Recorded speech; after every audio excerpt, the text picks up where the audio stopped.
Bonjour à tous, où que vous soyez les bienvenus. Je suis Cédric Prévitali, je suis votre hôte et vous êtes sur le podcast masculin 21.0. Nous aidons les hommes ordinaires à devenir leur meilleure version pour leurs bénéfices, ceux de leur entourage, leur communauté et la planète en général. J'ai créé la méthode Descartes, découvre, comprend, applique, répète et transforme. Je propose des podcasts avec des histoires d'hommes, des expériences vécues et des informations autour du mental, fitness, alimentation, spiritualité, leadership, relation à soi avec les autres et plus encore. Vous êtes prêts? On y va.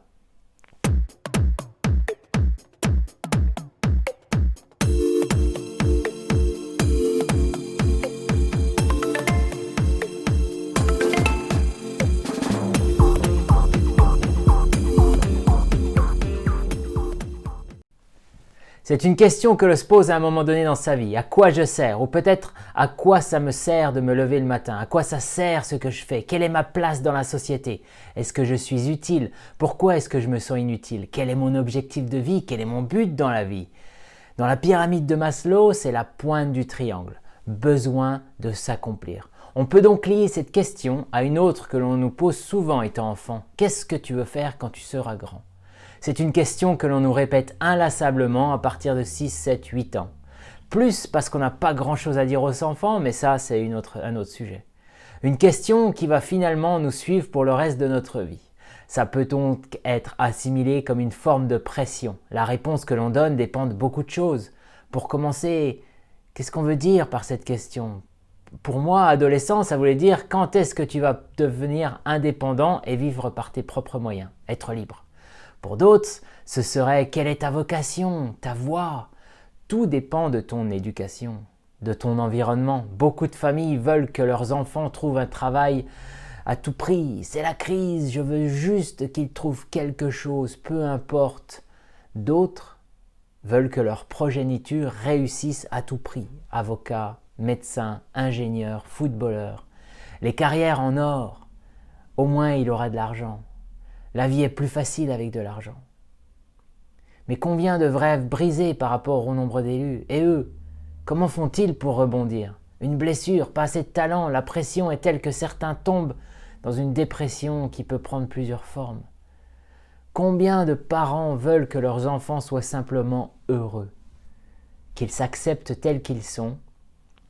La question au départ simple, et puis finalement beaucoup plus profonde que ça, on s'en rend compte. Alors, comment y répondre? Qu'est-ce qui te plaît? Qu'est-ce qui te motive? L'argent est une motivation, cependant ça ne rend pas forcément heureux.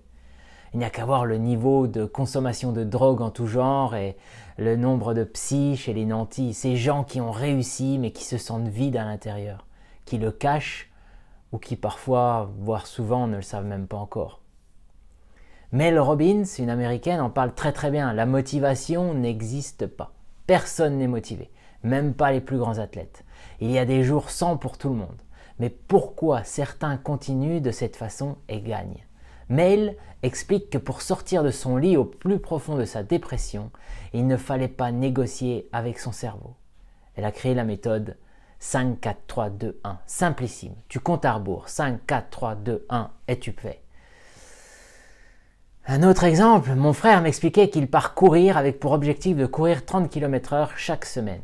Non négociable. Comment fait-il? Il met ses baskets et il part courir. Il a des problèmes, il a des coups de mou, il les écoute pas.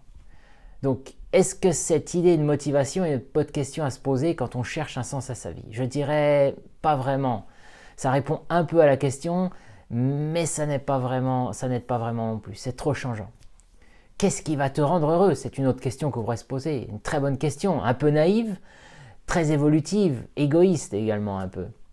Si on m'avait demandé, et si on demande à n'importe qui à 20 ans ce qui le rend heureux, la réponse serait très très différente 20 ans plus tard.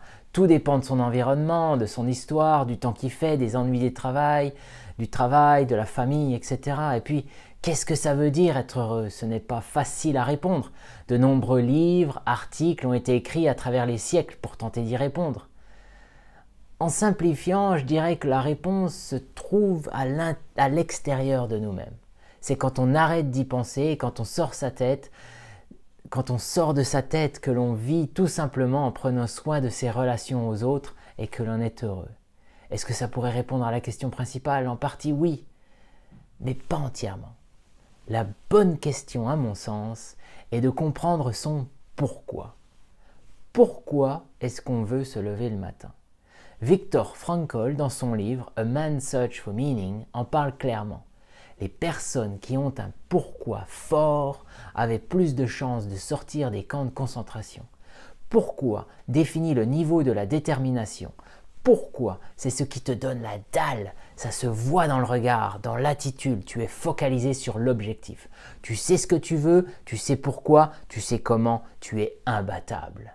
Celui qui a un pourquoi, qui tient un lieu de but, de finalité, peut vivre avec n'importe quel comment.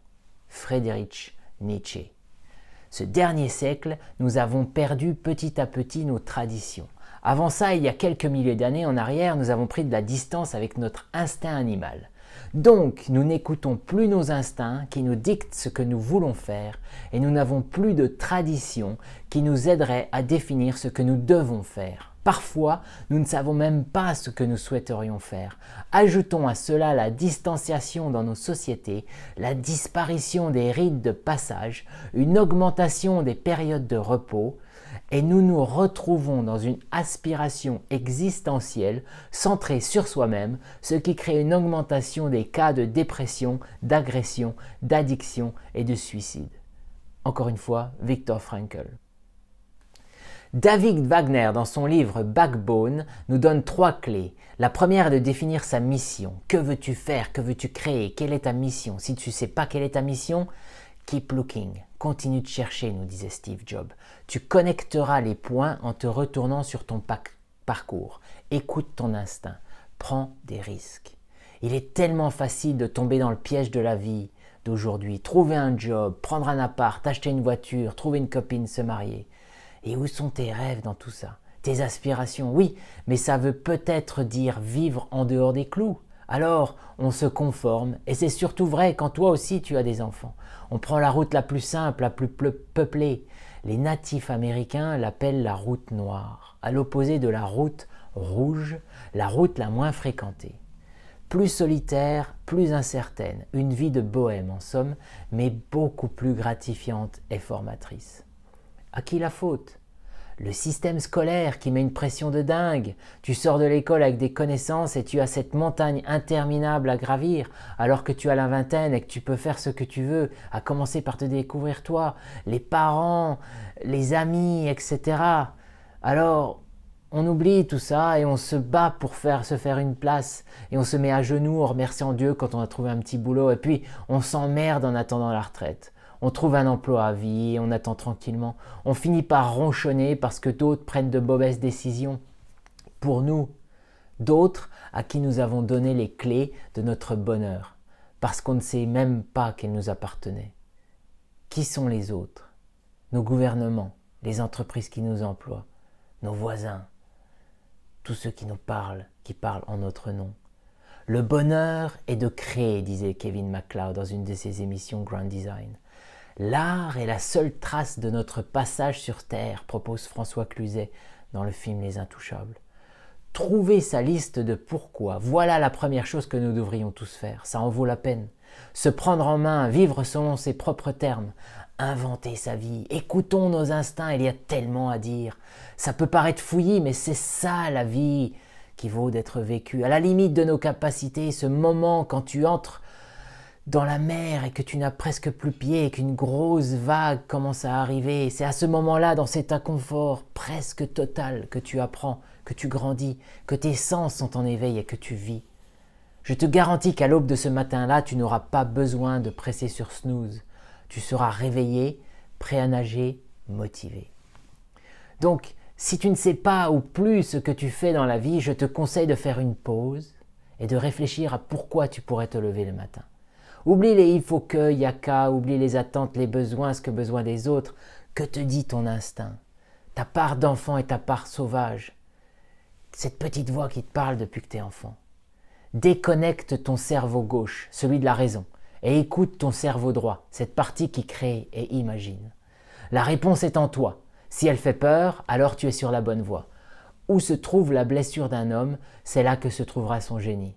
Un poète nommé Robert Bly. Dans 20 ans, vous serez plus déçus par les choses que vous n'avez pas faites que par celles que vous avez faites. Alors, jetez les amarres, éloignez-vous de la zone de sécurité, attrapez les vents alizés dans vos voiles, explorez, rêvez, découvrez.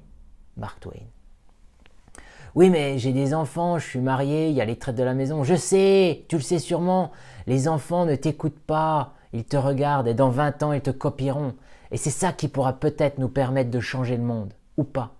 D'ailleurs, si tu as des enfants, cet article que j'ai fait va peut-être t'intéresser, c'est sur mon site. Je le mets en bas. Ne demande pas ton rôle dans la vie, mais plutôt comment tu pourrais servir le monde.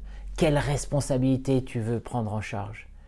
Je crée un monde plus équilibré, harmonieux, authentique, où il est possible d'être vulnérable, en créant un espace où les hommes peuvent s'exprimer librement et découvrir leurs propres valeurs, à commencer par moi-même.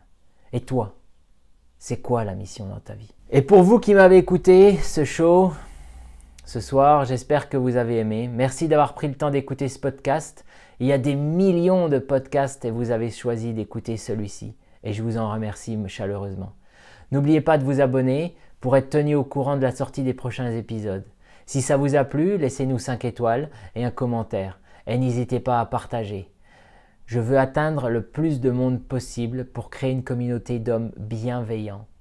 Pour leur bien, celui de leur entourage, leur communauté et la planète. Pour plus d'infos, vous pouvez visiter le site truenorthodyssey.com, le lien sera en bas, et vous pouvez également rejoindre la communauté sur Facebook pour les pairs. À bientôt.